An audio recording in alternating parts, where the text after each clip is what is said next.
Hello guys, welcome to my channel.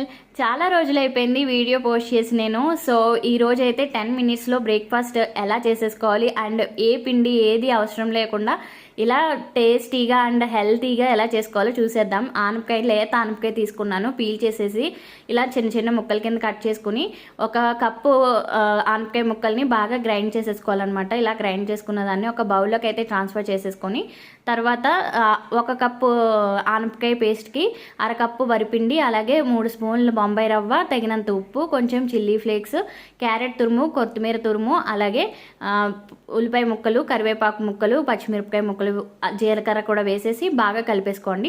రవ్వ దోశకి ఏ కన్సిస్టెన్సీలో కలుపుకుంటామో అలాగే కలుపుకోవాలన్నమాట. ఈ కన్సిస్టెన్సీలో వచ్చిన తర్వాత పాన్ వేడెక్కిన తర్వాత మనం రవ్వ దోశల్లో వేసేసుకోవడమే. పైన ఆయిల్ వేసి చాలా బాగా రోస్ట్ చేసుకోవాలి. సో చాలా టేస్టీగా ఉంది. సో మీకు కూడా నచ్చితే లైక్ చేయండి, తెలిస్తే కామెంట్ చేయండి. Thanks for watching.